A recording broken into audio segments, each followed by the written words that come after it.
Can you hear me? Yeah. What's it sound like? Sounds good. Can you see anything? Where's the mic?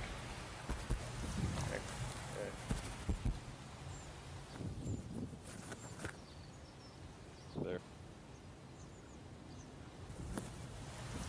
Okay. All right, we good? Okay. Good. What are we gonna say if I get busted with a camera? We're going to say that you're a foreign exchange student. No, we'll say that we're making a video for my father's birthday and we wanted to surprise him. Nina, where'd I go? Okay, here goes Red. No, she can't do that. I can go out, don't you? I'd say take a position. Red is not dead on yellow, so I can come. Hey, Dad, how you doing? You may not film this. Would you feel uncomfortable? Yes, you may not do it. Just go play golf. Go on. Play golf? Just go play golf. You cannot film this. I'm serious. Somebody here? Yes, this is my son, Jamie. Hello, good to see you. Jamie Johnson, that's my dad. Am I a violation of the dress code? As long as it's white, you're fine. Well, this is so exciting. You know, I don't think I've ever seen people playing croquet in all white before. Well, what do you mean? That is the uniform.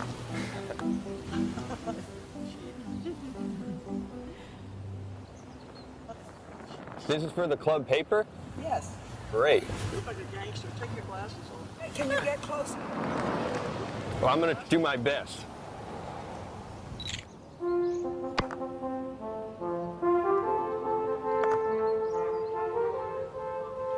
Wonderful shot. Are there teams? Yes, don't you play? I wish I did. Well, you should get your father to teach you. He's good. He's hiding that from you. He's hiding a lot of things from me, apparently. It's an interesting game, Yeah. because you can use other people's balls. What a cheer now. Kill, kill. Are you in college? I graduated from New York University, and I've been working on documentary films. How? Really? Yes. What kind of a documentary are you doing? Actually, it's about wealth and issues of social class and things like that in America.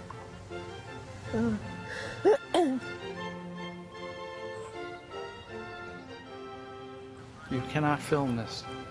I'm serious. All right, I think you're being unreasonable. I think it could be interesting. Go home.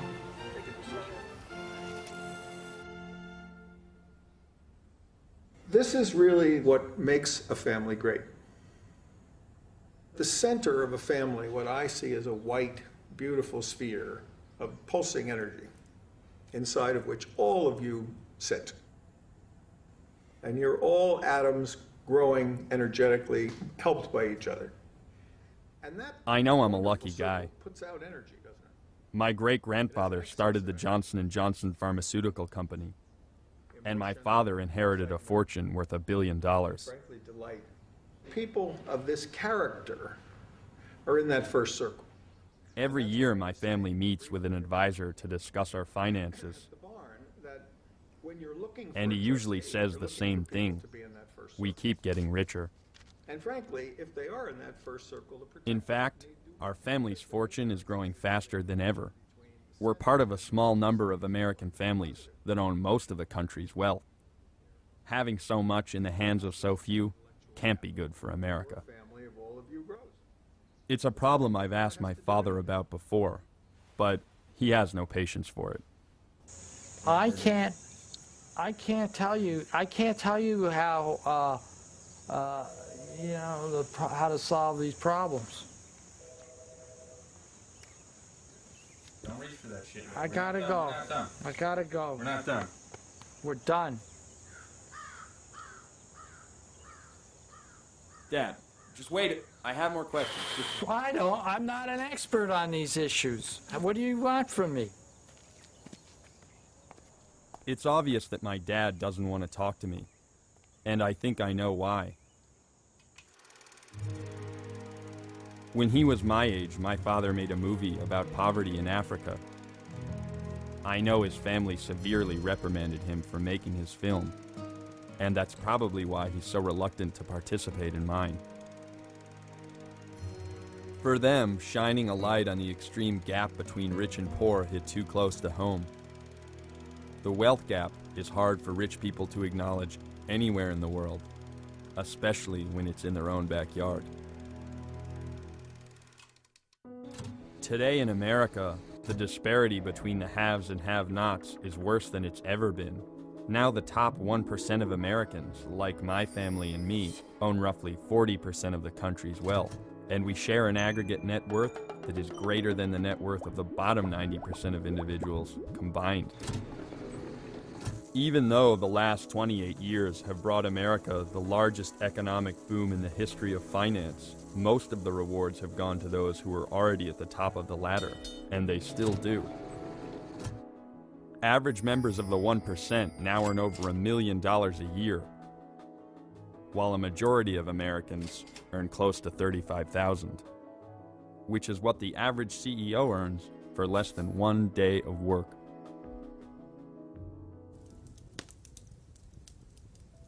No one has watched the rich get richer more closely than my family's financial advisor, who manages the fortunes of some of the richest families in the country. Jamie, I'm not against you making the movie. The movie is fine for you to make. It's good for you to have something to do with your life, and it's a good project, but you don't know what the hell you're talking about. You have no idea the scope of and the impact of what you're saying is. And before you know it, it has had unintended consequences which you can't even imagine. And it becomes bigger than you ever thought, and it's taken forever to get to where we are. You don't need to go blowing up the apple cart, you know? It's crazy. I hate to see you doing this to yourself. What about the facts and figures, though? I mean, what about the data? You're making a fool's argument, and it depresses me to see you doing it. And you should just do a little bit more work on it.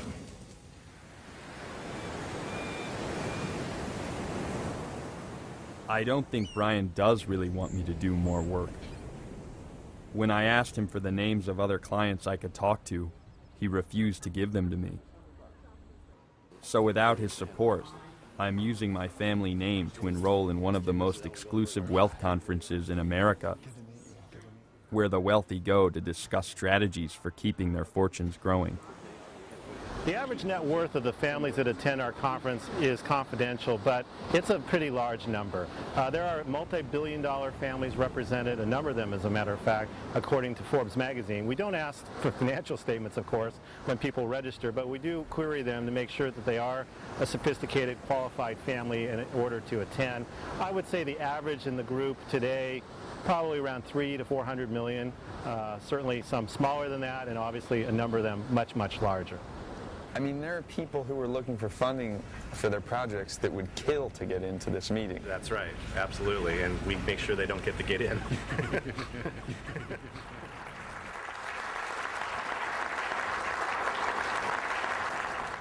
My goal as I get older for the families I serve, the few that I'm still consulting to, is to see if I can help them get to their 5th generations in good shape and go on from there. Family Wealth, the book you have in front of you, is about the first 3 generations. From the dozens of families that would turn up at this conference in the early 1990s, there are hundreds of families here today.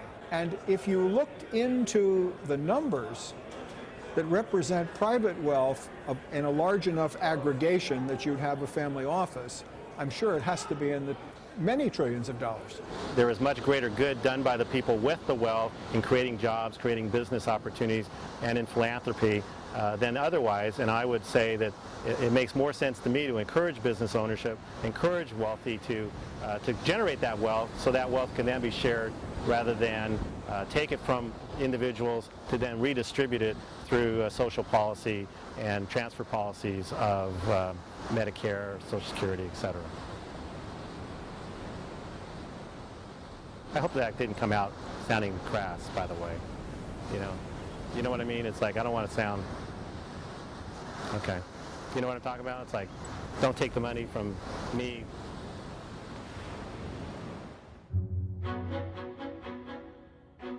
In the early 80s, The American economy was rebuilt around the interests of big business and wealthy individuals, with the idea that their success would eventually benefit everybody.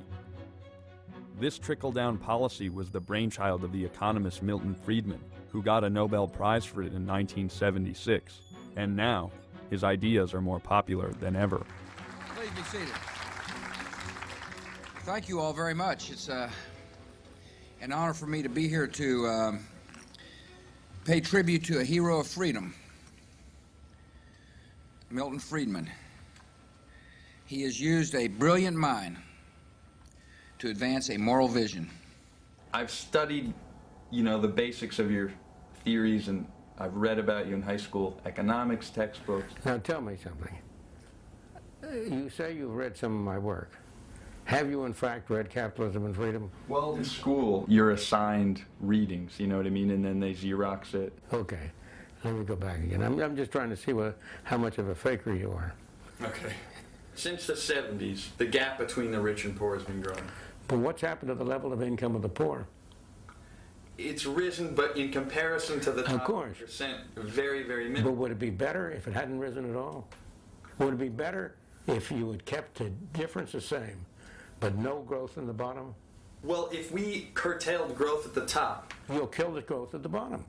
Look, the engine that leads to the miracles that we've seen, that enables you to have a television camera like that, that engine is ambition and drive to become wealthy. People say, well, isn't it selfish that you want to get ahead? No, in a sense, if you have a certain talent, in a free society, you should have the opportunity to discover what that talent is. Everyone has a knack for something, and develop that talent. And by developing your talent, by trying to meet your goals and ambitions, you're not only helping yourself, you're helping others. You might say I came to the attention of top management at a fairly young age. As my father said, there is nothing wrong with nepotism as long as you keep it within the family. And this is a chateau in Valois, France, where we do some of our entertaining for Forbes International. And the Highlander is used 2 or 3 nights a week by marketing and advertising. Sometimes you have to spend money to make money. Capitalism is, I think, a moral system. And this idea, in our popular culture, you see it in every novel, the businessman's the heavy. In Hollywood, the businessman and the corporation are always the font of evil. But in the real world, even if you have an unpleasant personality, even if you're the kind of person that make babies cry, and you're just out for yourself, you're not going to make it unless you're doing something for other people. And given all the flaws of human nature, the system has worked. Everybody has a sinful view of making money. Our stores that made the most money had the happiest customers and best co-workers. They were always the most motivated. And there's a relationship between profits and those things. It's not a sin to make money. The first store was this lunchroom. Imagine a line straight back. And they see that extra part back there? That wasn't there. This window wasn't here. It's from here back to that wall and over. It was about 100 square feet. You with me? Here to here, here to here, to here. And then have a sliding window here. You couldn't let the customers in, right? Because there wasn't enough room, so everybody had to wait outside. The Xerox machine was there, and I sold these notebooks. First day in business, some guy who was for Kurdistan, cool country, I love it. Before I opened up, in the middle of the night, like at 9 o'clock, he gave me a $50 job. So I've loved the Kurdish people ever since. It was called Kinko's because of my nickname, because they had this kinky hair. And if you think of it, the first thing a baby learns is goo goo gaga. And you think of good businesses like Kodak, Xerox, Google. People remember strong consonants. That's why Kinko's was a good name. But really, I had this big curly hair, and before being called Kinko, I was pube head. So I thought Kinko's was better than Pubos. Do you want to make hundreds of millions of dollars on top of what you already have? Yeah. Yes, hell yes. Yeah, I want to make a hell of a lot more. Can you tell me about that? Well, one day I'd like to go to the moon and look at the planet Earth and say, that's part of my portfolio. It sounds ridiculous, but Paul and a few people like him really do own the world's portfolio. And when you start to look around, the disparity is hard to miss. You know, you hear them get up there all the time, land of opportunity, you know, all this shit. That's in their head. They must don't ride through the same neighborhoods I ride through. They must don't go through the same towns I go through. They must don't visit and see the same people I visit on a daily basis. And they can't do that riding around in a damn limo and a helicopter. Wealth inequality is probably at an all-time high in the United States. We have reached levels of inequality that you've seen only in the oligarchies of South America. Starting here with the Tale of Two Cities, what you have is a level of concentration of wealth probably never seen before in our history. Now, of course, you have tens of millions of workers who can't live on what they earn, and they're earning less in inflation-adjusted dollars than even 1973. Countries like Peru or Venezuela, Colombia, even Brazil, there have been armed rebellions going on for decades now. And given the sense of frustration among the working class in this country, I would not rule out the possibility of this kind of armed rebellion in this country. It's hard to say why that particular bullet was shot, but you know, it's a neighborhood where a lot of things are changing, where a lot of people are upset, where people have been pushed out of their homes by real estate value, not being able to pay their taxes, whatever else. You know, I've tried to think about it. I've tried to think about if I were out there and someone else were in here, what would cause me to be resentful or envious.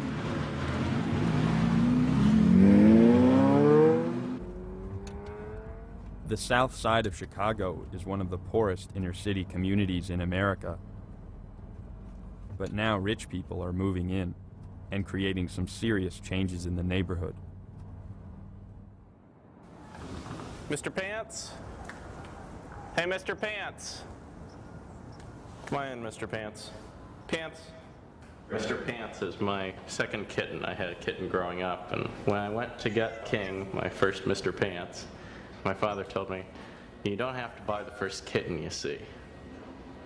Well, I walked in, he kind of came over and purred, and I was like, oh, I want that one, you know. First kitten I saw, I bought it. Well, buying a condo was kind of similar. I walked into this room and I said, wow, you know, I've been in a lot of the coolest houses in Chicago. I've never seen a room like this. Let's get this condo. So I got with my dad and we talked about it. And I said, wow, I gotta like run to an ATM and get the deposit and whatever. I was just freaked out about it. 30 days later, I owned the place. And haven't regretted the transaction since. It's a very thought-provoking place. You see the train go by and you're reminded that there are other places in the country other than Chicago. And you see what used to be housing projects are suddenly condos, and you wonder what impact you're having on the city and who lives here, who can afford to live here.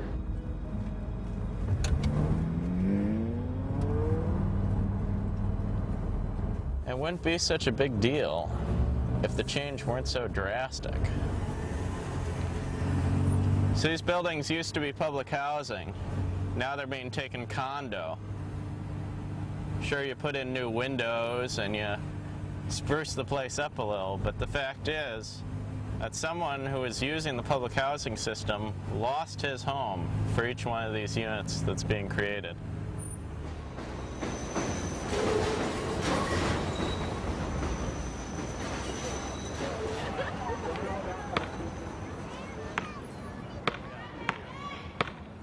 It's happening too quick. The new stores and everything and the new houses is too quick.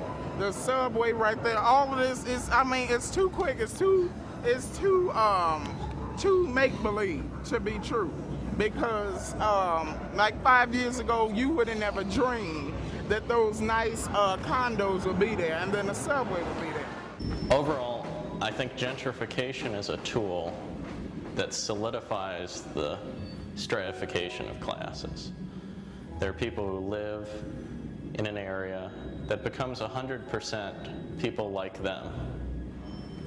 three big tools have been used in a lot of areas. First, you build a big police station. Secondly, you tear out all the basketball courts. And lastly, if there's a local public school that poor people attend, you tear down the school. They closed 3 schools up in our neighborhood. The middle school, the high school, and the baby school. Why? They closed 3 buildings. I don't know. I guess they trying to push us out the neighborhood. It's decent people living in the project. You know, pay their rent, people work. You know, everybody ain't the enemy. Just say that. Hey, what's happening? You lived here? Yeah, I lived here approximately my whole life, 28 years to be exact. So this is the garbage they put up here that they supposed to have been taken down because the problem they had is fixed. This is our lobby. The phones used to work when the police used to have a police station right here. This used to be their police station right there. What happened to that? We ran them away. Well, the people ran them away because they was on BS. They got our mailboxes. Half of the doors don't lock on the mailboxes. Do you have email? Do I have any mail? I ain't checked the mailbox today.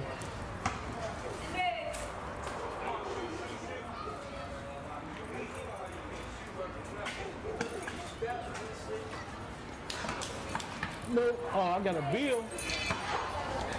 Yep, I got a bill from Tribune that I'll never get the newspaper if they send it to me. The changes in the neighborhood is changes in the neighborhood around us, not to us, around us. We got 1.5 schools in our neighborhood. 35, 40 kids in one classroom with one teacher. He can't teach everybody all, you know.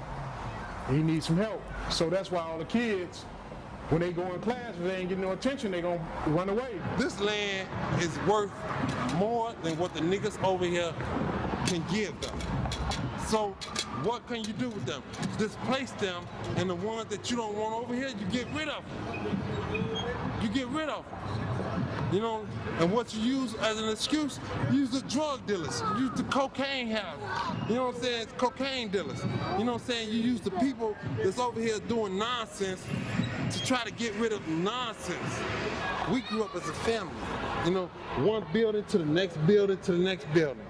You know, you can sit up here and talk all you want to, but yet still, we love our kids. This is my son. Come here. This is my son. Do you feel like your kids have an opportunity to get rich in this country? Hell no. Hell no. They ain't no rappers. My kids ain't gonna be rappers. They ain't gonna be rich. It's easier to just cleanse the earth of these people, send them to the far reaches of the universe, and the mayor's office will build a big police station, build a bunch of townhouses, the yuppies will buy in and bougify it, and suddenly we'll have a community. Yeah, there'll be a bunch of people displaced. Yeah, there'll be a bunch of crime problems, but it's easier. We found the easy solution. Charles Darwin did not invent the term survival of the fittest. That was Herbert Spencer, a social Darwinist who thought that if we just allowed the rich to get richer, that was good for society because we want to discourage the poor from having a lot of children and basically surviving. That kind of social Darwinist notion has stayed alive in certain quarters, and I believe that it is there behind much of the economic policies we are now seeing. Look, there never in history been a time when the ordinary people of this world, and particularly in the rich nations like the United States, Britain, and Europe, never been a time when the ordinary people have had the level of income and living that they now do. But what about the tens of thousands of people whose lives were affected by the decision? You can't make an omelet without breaking eggs. You have a system which is overwhelmingly yielding good results. But there's no question that it's not perfect, and there are cases and people will get hurt, but that's true of any system. Doesn't it make you nervous when you see so many powerful and extremely wealthy individuals sitting there directly influencing those politicians when we're in a democracy? They're not influencing anything. They're playing a role in the political system, but Congress is ultimately going to be influenced by public opinion, by what the public wants. The public will get what the public wants. A few months ago, I told the American people I did not trade arms for hostages. My heart and my best intentions still tell me that's true, but the facts and the evidence tell me it is not. In the 1980s, the U.S. government illegally sold weapons to Iran and used the money to support Nicaraguan rebels in what turned out to be the Iran-Contra scandal. At the center of the deal was one billionaire who had unfettered access to the secret workings of the U.S. government.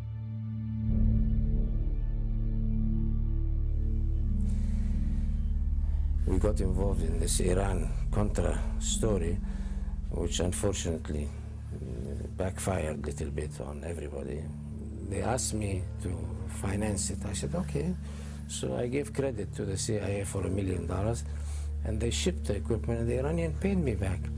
It was supposed to be a hush-hush operation. As business people, we have ways of manipulating the government officials, and they have ways of manipulating us. I take advantage of opportunities that come.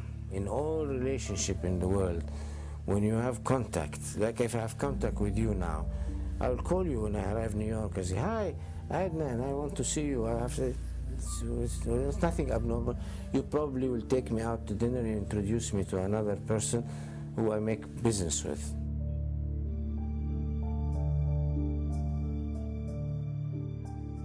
You would say you're not an arms dealer and you never were? No. The truth is, if you investigate through the records and so on, you find out we never dealt in arms. It was just a title given to us by the press. But when you helped connect the United States government and the Saudi government over sales of weapons, what would you call that? Marketing. I worked with the British on the Lightning program.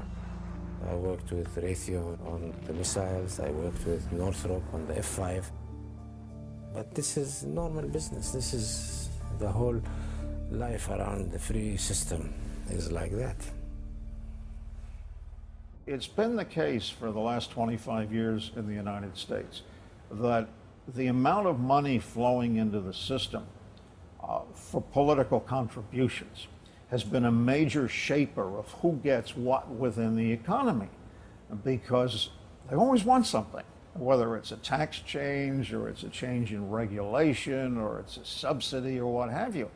And as a result, there are a number of studies that show the people giving the money have often had the greatest benefit in terms of what happened to their stock price or their own personal fortune.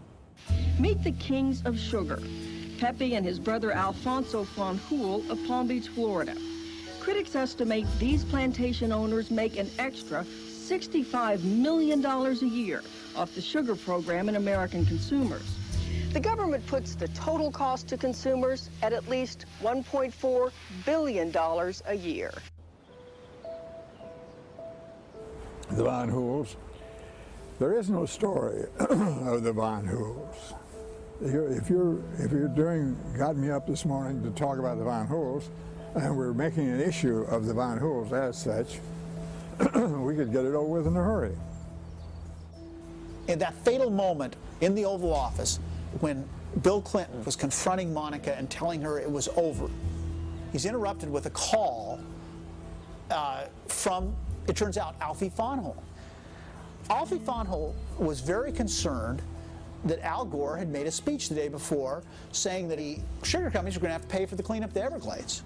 So while Monica sat there in her tears, Bill Clinton spent 22 minutes on the phone reassuring Alfie Fanjul that everything was okay, that they would be true and blue, and even that Al Gore guy, he's just saying that to get elected. Keep giving us money so Al can be president.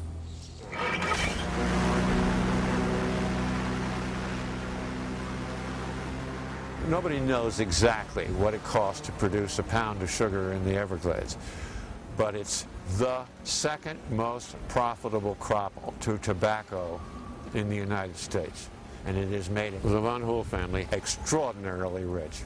The incredible thing is that for every pound of sugar grown in the Everglades, and we're talking about hundreds of millions of tons, the American taxpayer guarantees a price of 22 cents a pound, way above the world price of 7 cents a pound. The sugar program is a combination of import quotas and a guarantee that the government will buy any surplus. It limits dramatically, it limits to almost nothing the amount of foreign sugar that's permitted to enter the U.S. That means if you need sugar in the U.S., you have to buy it from the U.S. sugar producers. And that results in the price being artificially raised. There's a shortage, usually, and so the U.S. price of sugar is higher than the world price. So you can go to Canada and the price of sugar is 1/3 of the United States, or Mexico is 1/3 of the price in the United States. And they guarantee the price. So if there is too much sugar in the United States, the federal government will buy the sugar at the high price. It makes zero economic sense. Here the country's running a $500 billion a year deficit, and we're subsidizing sugar production in the Everglades, which is damaging the same system that we're spending hundreds of millions of dollars to repair. If you really think about it, it's nonsensical, it's even comical. If it wasn't so hideous, it really would be laughable.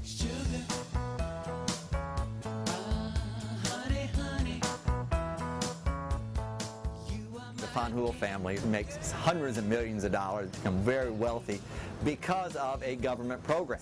And there's no reason why the federal government should create a program to make the Van Hools richer. We're in effect subsidizing the Van Hools and hurting the American public buying products that have sugar in it. One was the Republican, one was the Democrat. Alfie Van Hool was the single largest contributor in Florida to the Clinton campaign, and his brother was the largest contributor to the Republican Bob Dole campaign. They had it covered either way. What we're talking about is somewhere over $400,000 to various people in contributions to the Republican National Committee. They are putting down, in most of these cases, their occupation is with the Florida Crystals Corporation. That's the Sugar Corporation. Yeah. Well, that's them. Money doesn't decide every issue in politics, but most issues it plays a major part in. And if you're going to try to understand politics and why things happen the way they do in Washington, you have to, as they say, follow the money. That's an industry. How democratic is that? It ain't. It is called free enterprise. It is free enterprise.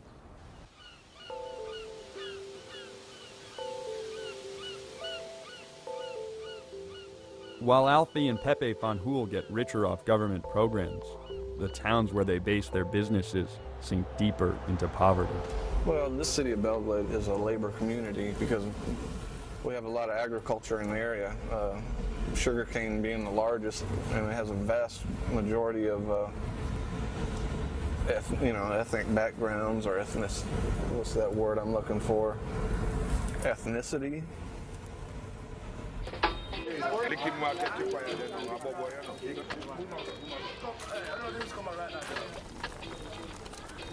When sugar barons like the Van Hools needed cheap labor, the U.S. made an exemption to immigration laws. Foreign workers were imported on a special visa to cut sugarcane for third world wages. It really disappoints me. I'm saying, but you gotta see it. It's a system, you can't beat it. Everybody from Jamaica come here. They come here to achieve something to support them family. Hard, real hard work, you know. Sometimes our supervisor tell us, boys, it will be blood, sweat, and tears, and it was.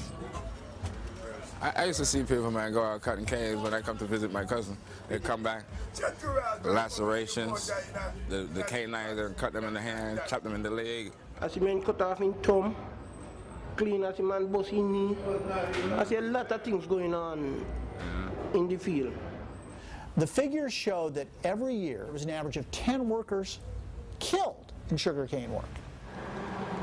When the government came down as part of their review of the Sugar Act to see that the workers were being paid properly, it found massive minimum wage violations throughout the sugar industry. This, we believe, cost the workers probably, certainly millions of dollars a year, maybe as much as $10 million a year. There's a lot of time we know that we was short pay or, you know, are doing some work for a lot of lesser money more than what we supposed to work for, you know. But ain't nothing much we can do about it. Yeah. Guys go out there and they work all day long. How much you made today? $35, $40. You got to work your behind off to make $50.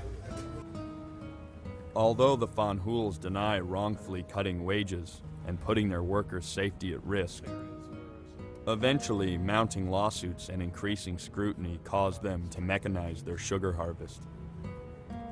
Many of the migrants who had come to work in their fields stayed in America, hoping for other opportunities, but they haven't made it very far. Do you think it makes it difficult for the people living in that community to change their lives when they're raised in that community because they live in those conditions? No. I mean, there's a lot of talent down there. A lot of talent. You know, this community here has produced several famous football players. Okay? Fred Taylor for the Jacksonville Jaguars.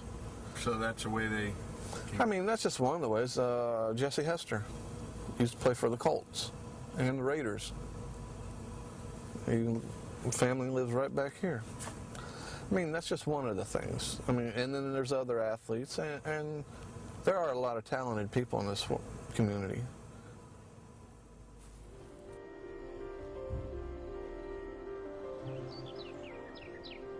It's hard to believe that just a few miles down the road from Belle Glade is one of the richest towns in America, Palm Beach. The contrast between the two communities is astounding. But most rich people have come to accept the blatant inequality as a way of life in our country. I know my father is different. He struggles with it. Yet every time I turn the camera on, his instinct is to keep quiet. We're in the middle of the meeting, you come in with the camera. We don't want to talk on camera about what we're doing. Well, I just think, you know, if we're secretive... Secretive about what?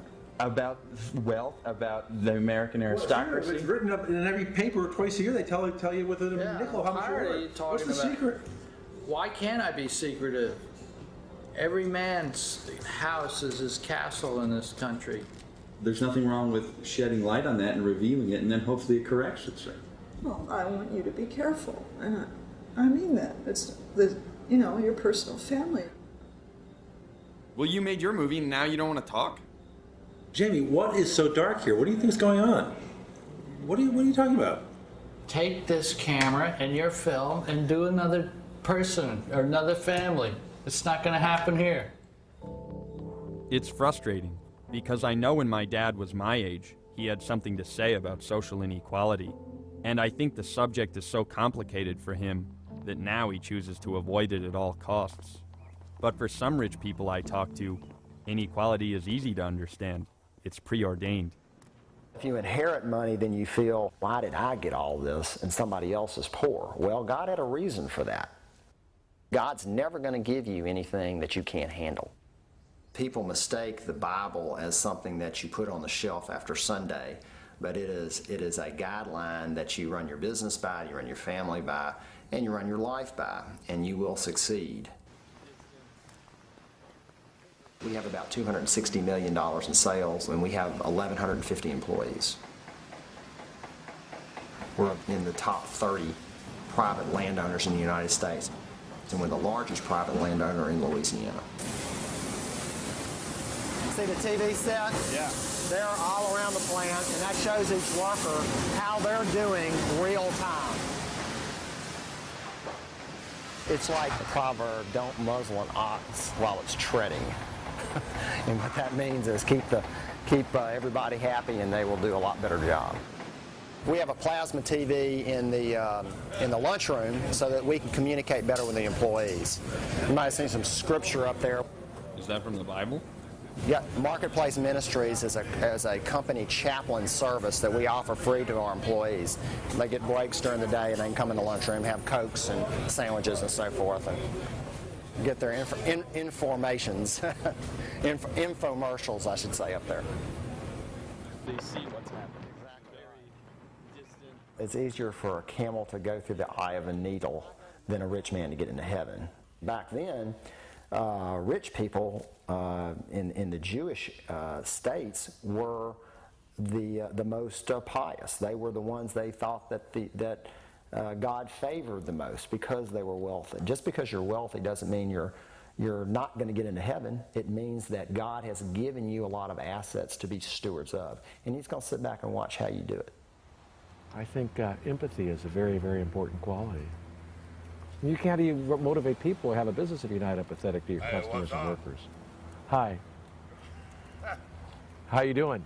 Crazy, crippled, well, out of my mind, eating my bread and, taking a little nap, Yeah. I got this t-shirt, it's kind of crazy. What's a good, black and white's a good combination nowadays. Oh. Go. 50 cents. 50 cents, that's good. Hey, you got $1? Okay. That would really help me out, man. I can go to the store and fix myself up. Okay. Hey, thanks for coming by. Hey, cool. And what is your name? Paul. Hey, Paul. What's up, Nice to Paul? see you, buddy. Take care. I don't usually give homeless folks money. Unless a homeless person is playing music or trying to better themselves, selling pencils or doing something, I generally don't do much. In this case, I thought the most genteel way to also have him leave was possibly give him $1. You don't want to live like Mother Teresa. I mean, how do you take it to an extreme? How much do you, I mean, if you want to really be the minimalist, you live like Mother Teresa, or it's always an ambiguous thing. You should have a little bit of guilt and a little bit of pride. I don't know how to answer it. I'm the great-grandson of the meatpacker Oscar Mayer. And when I was 16, my father told me that I was going to inherit enough money, so much money that I wouldn't have to work. But I made a decision to give up that wealth. I grew up in a wealthy suburban community. I went to school with kids who came to school in chauffeur-driven cars. Kathy Iacocca. His dad was Lee Iacocca, Alfred Taubman's son, who owned Sotheby's auction house. These were the kids I went to school with. So I grew up in a wealth bubble. But I remember thinking at that time, there's something wrong here. Something about unfairness. That's about as much as I remember that little seed was probably planted then. And then I wrote my dad a letter basically telling him that my intention to give away the money that I had. He called me after he got the letter. He said, I'm coming to Boston. I want to talk to you about this. And he came out and he said, you've been away from home for about 10 years now. I don't quite understand this decision. Maybe you should sort of tell me what's happened since you left home. And so he listened to me for a while, just talk about that. And then he kind of, at the very end, he says, okay, I understand what this is about. I don't think it's a good idea.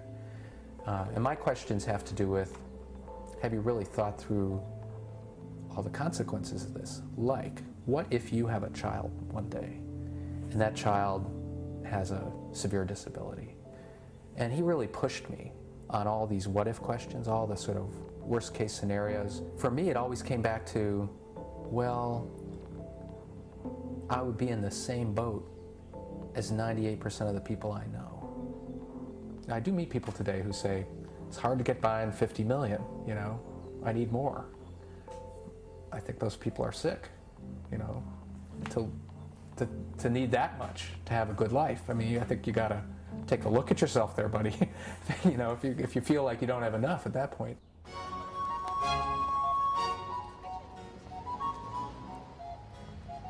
I'm in Los Angeles and I'm staying at the Beverly Wilshire.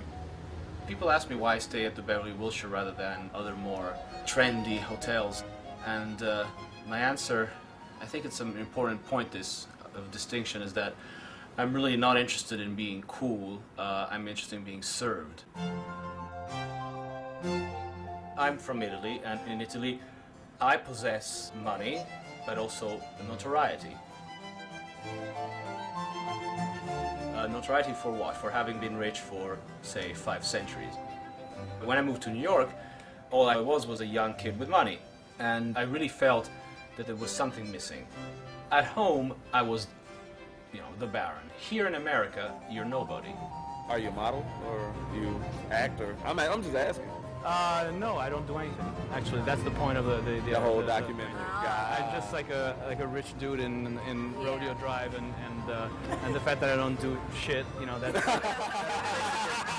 Here, there's no monarchy that can knight you and say you're a baron now, but there is the media.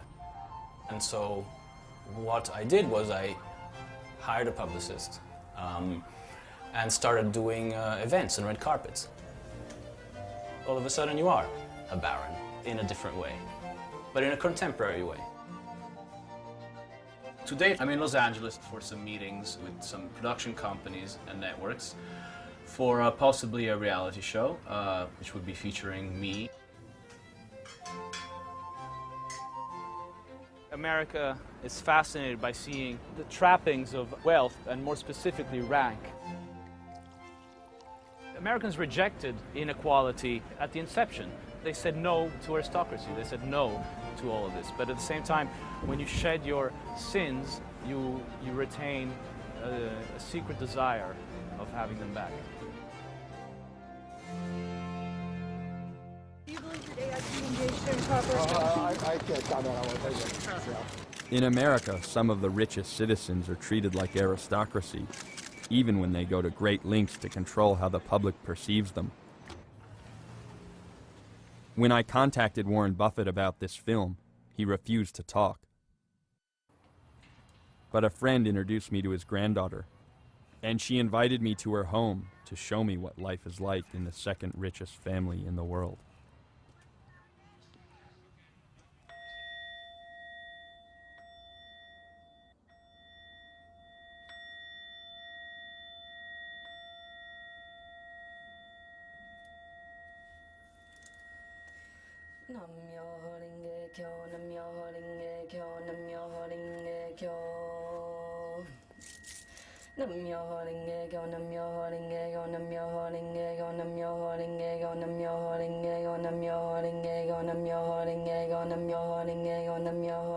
I think when we can really let go of excessive stuff and the need to, you know, kind of have excessive stuff is a real, there's a lot of dignity in that. I've been very blessed to have my education taken care of, and I have my living expenses taken care of while I'm in school. After we're out of school, we don't get any money from our family. I work for a family here in San Francisco. I do a lot of organizing of just things in their home, organizing of toys. I'm actually pretty good at looking at a very messy closet or space and making order out of chaos. So that's something I'll do before the kids come home, and then usually when the kids get home, I'm responsible for very general things like bath time and dinner time and homework time. I think it's a very weird thing to be working for a very wealthy family, considering I do come from one of the wealthiest families in America. And I feel that the family I work for feels a bit of humor around the fact that I am from one of the wealthiest families, a wealthier family than I believe they are.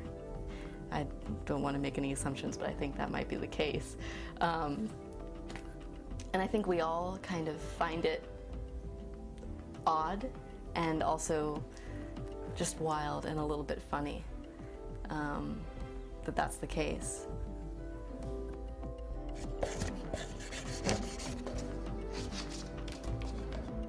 Since I was like 18, I've been totally focused on making art, being an artist. I transform a lot of my questions, doubts, and fears through art. I feel very fulfilled. I feel really happy in my life. I feel like I have more than what I need, and definitely what I need. How do you feel like your grandfather would react if he saw you in this video?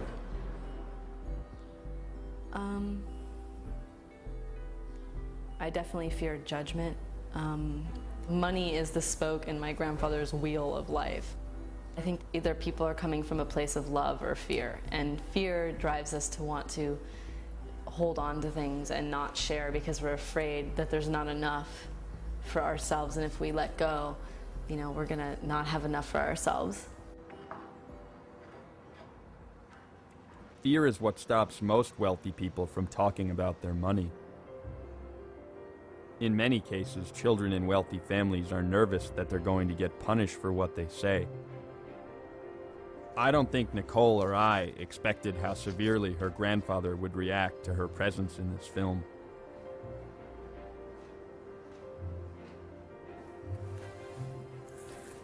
But after the shoot in her studio, she received a letter from him that surprised us all.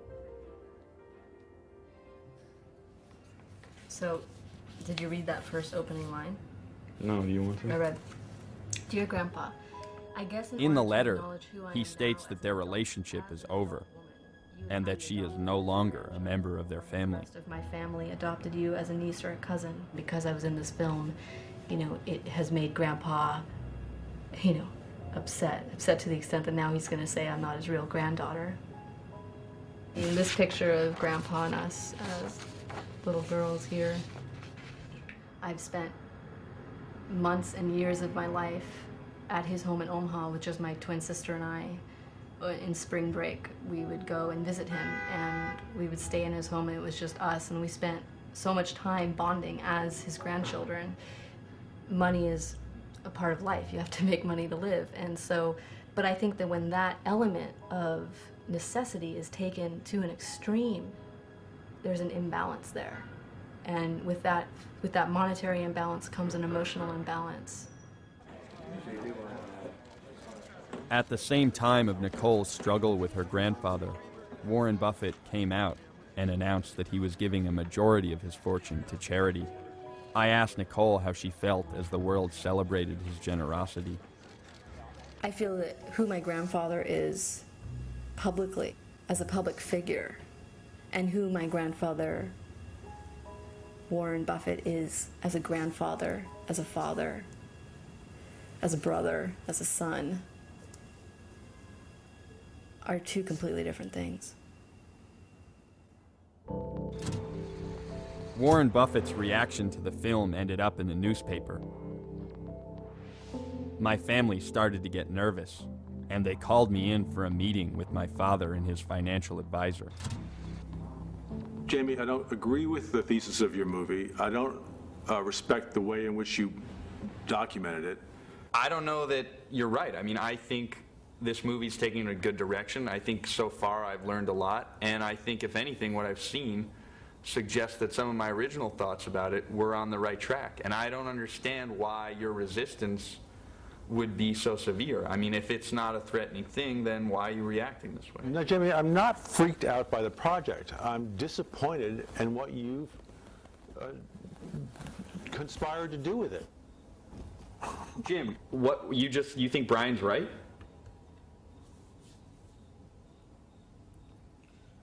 What do you mean, Brian? He's upset. I can understand it. I'm not sure whether he's right or wrong, but I feel like this movie is a good idea, and I feel like I've got to go forward with it either way. I can't take any more. It's too much for me.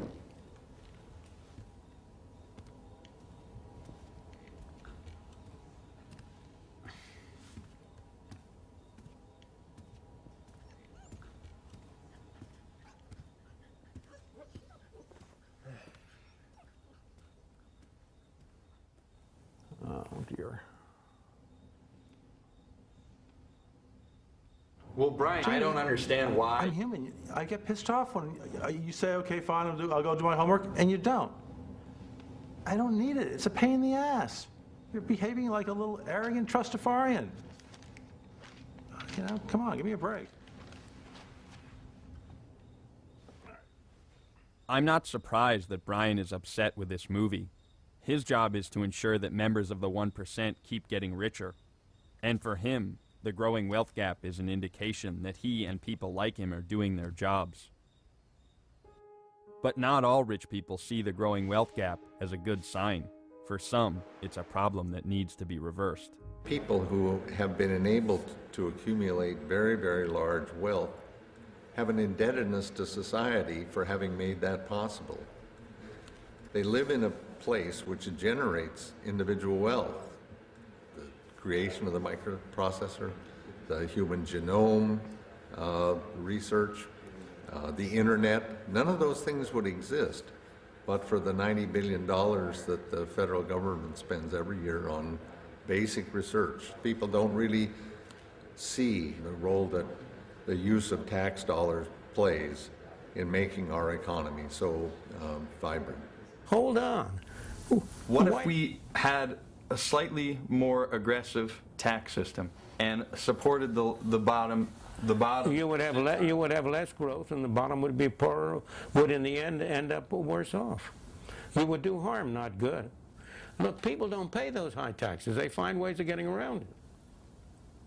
And you're never going to be able to stop them from finding ways to get around it. I mean, I think there's definitely merit to that, and I certainly wouldn't advocate socialism.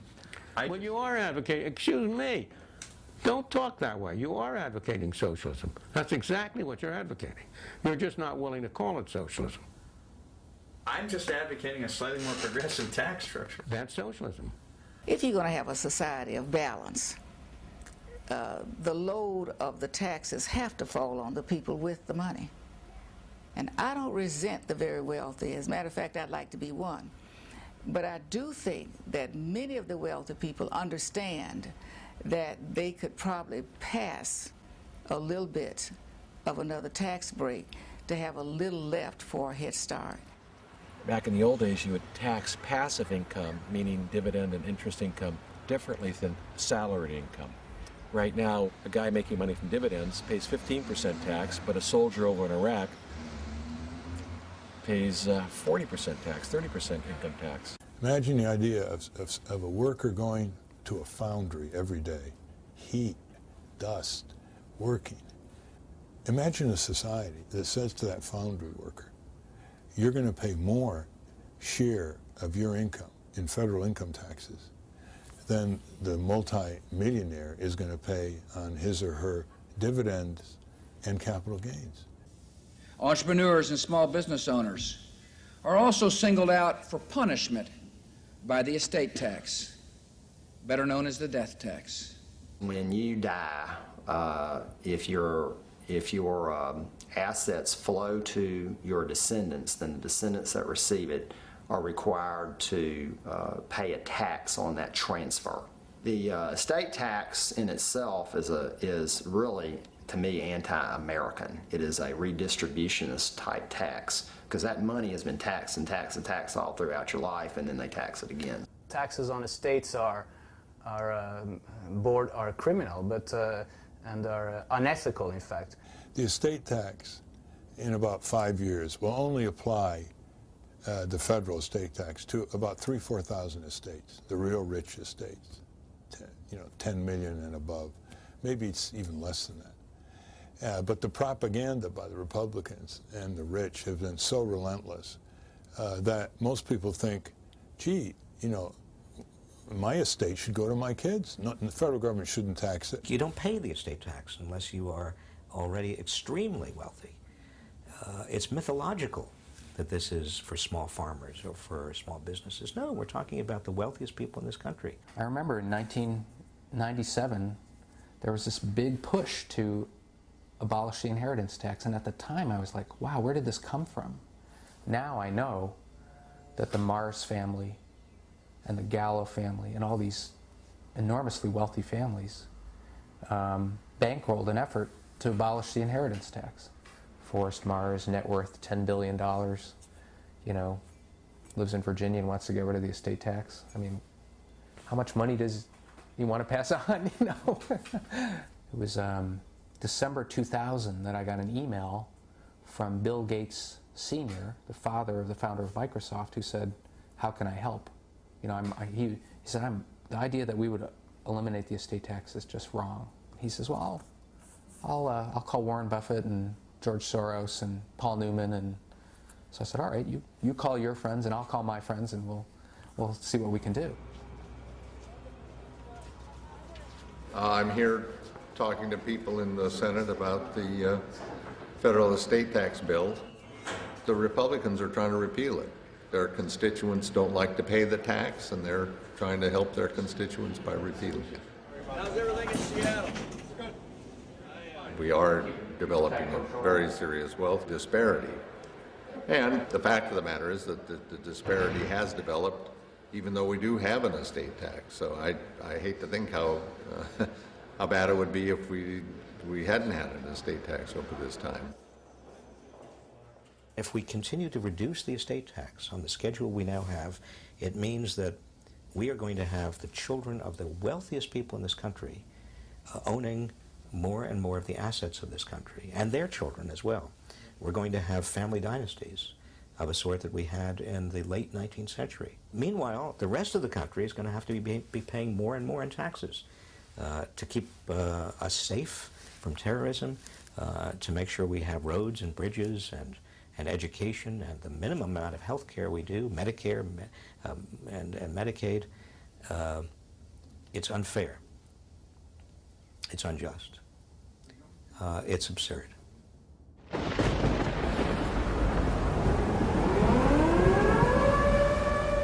In late August of 2005, Hurricane Katrina hit the Gulf Coast of the United States. I want every American to know that their government is doing everything it can to help get relief to those in need as quickly as possible.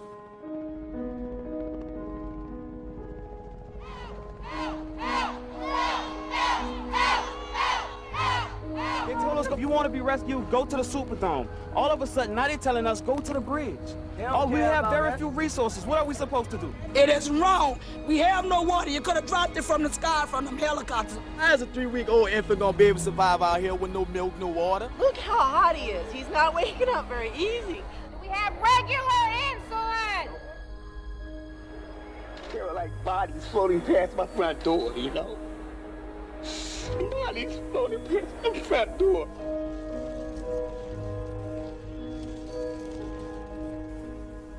Americans are generous to each other, and I just hope that what the world is seeing is that even though we've been hit with something that is unlike anything that we've been hit with before, the generosity of this country and the caring of Americans for Americans is, I think, what is coming through. For 5 days, tens of thousands of people waited for help from a government that had seemingly forgotten them. When the president finally did show up, he didn't seem too worried about those most in need. Out of the rubbles of Trent Lott's house, his had lost his entire house, there's going to be a fantastic house, and I'm looking forward to sitting on the porch. While the president enthusiastically planned his future visits to Trent Lott's beach house, thousands of people waited outside the Superdome for food and water. Within a few days of the disaster, people already living on the edge of poverty were pushed to increasingly desperate measures to survive. Hey, drop! Hey, drop!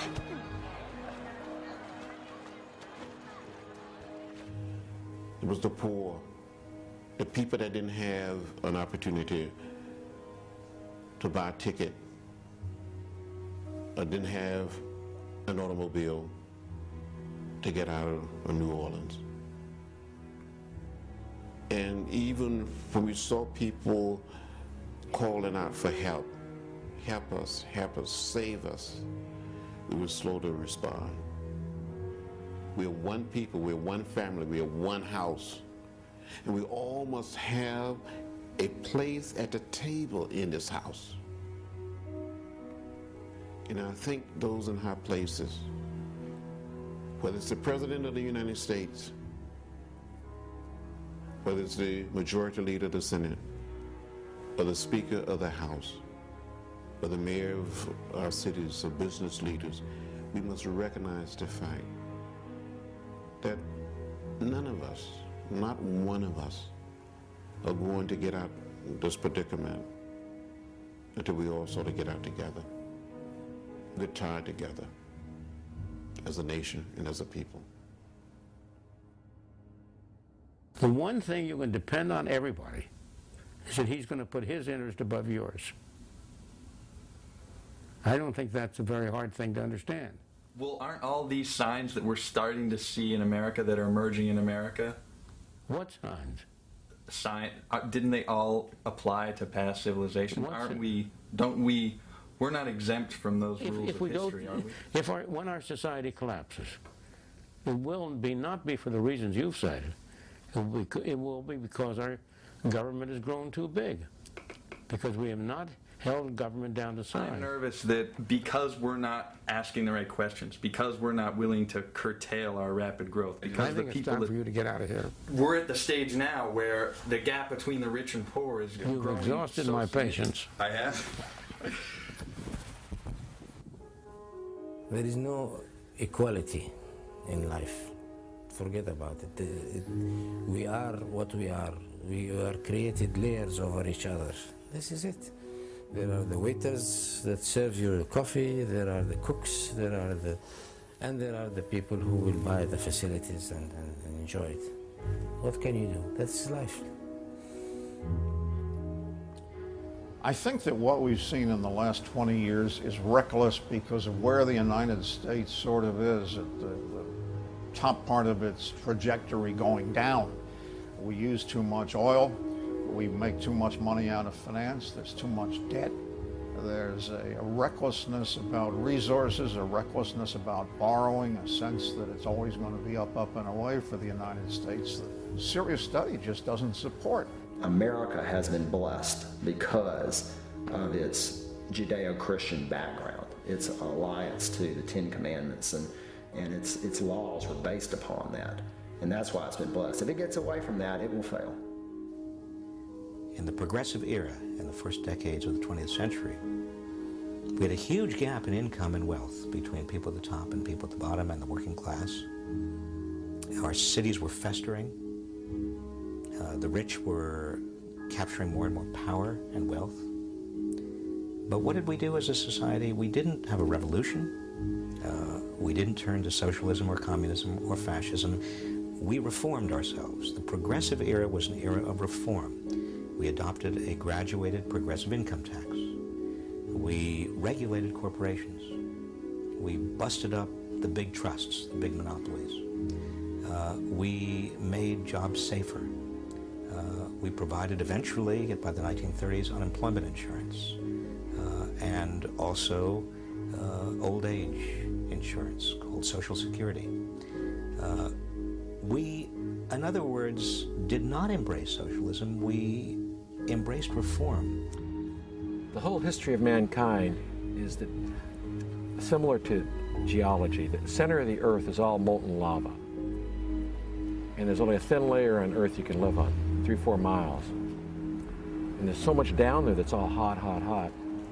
And that thin layer is the difference between rich and poor. You need incentives in society so rich achieve things, but the whole history of mankind is that the lava overflows and kicks their ass. I think there are more and more really wealthy people, still small in number, who are basically saying we cannot continue this devastation of the lives and hopes and rights of tens of millions of our fellow Americans. That it's not smart from our point of view. They're multi-billionaires, but they're beginning to be fearful of the future.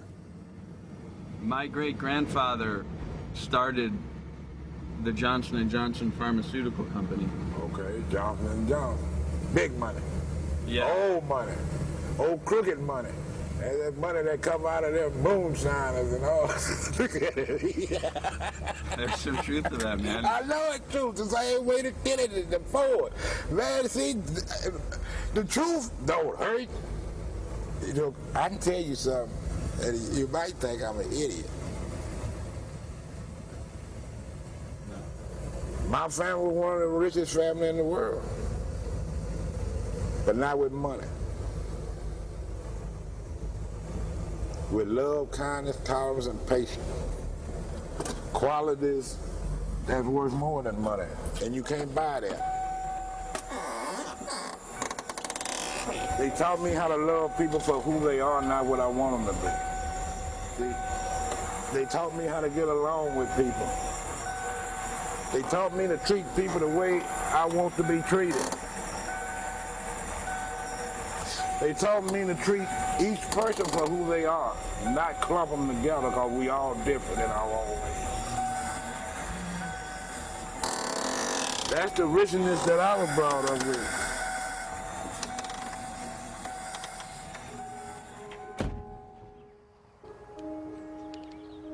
I know making this movie's been a little bit complicated for you. It has been complicated, Jamie.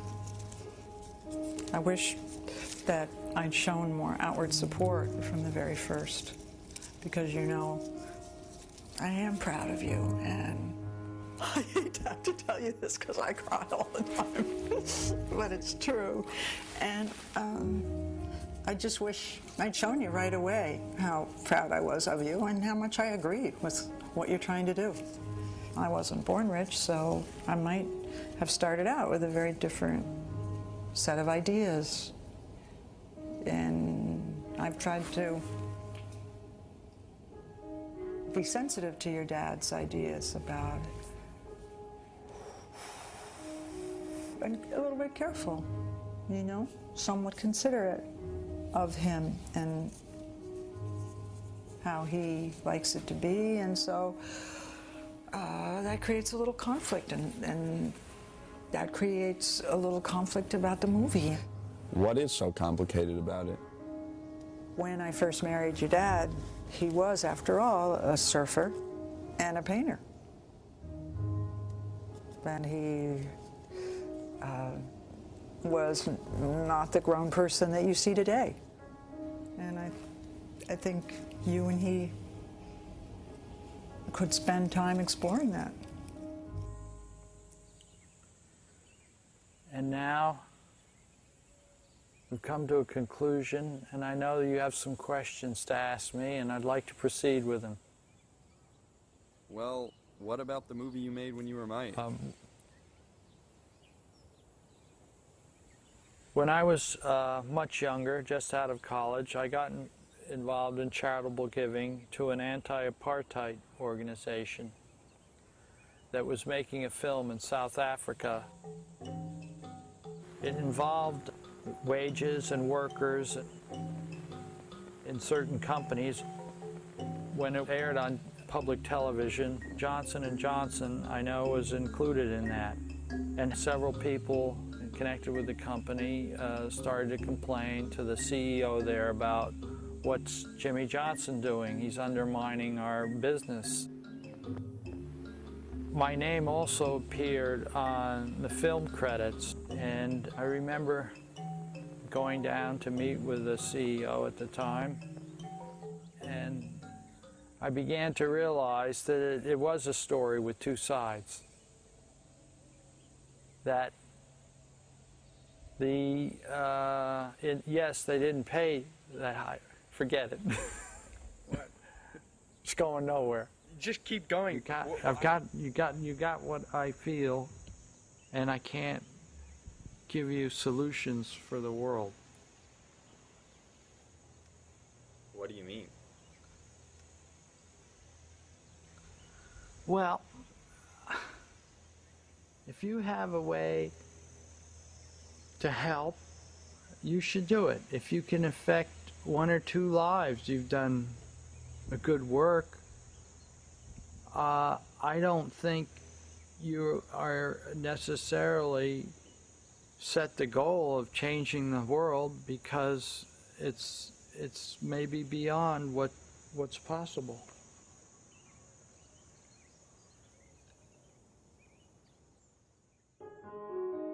I'm proud of my father for making his movie.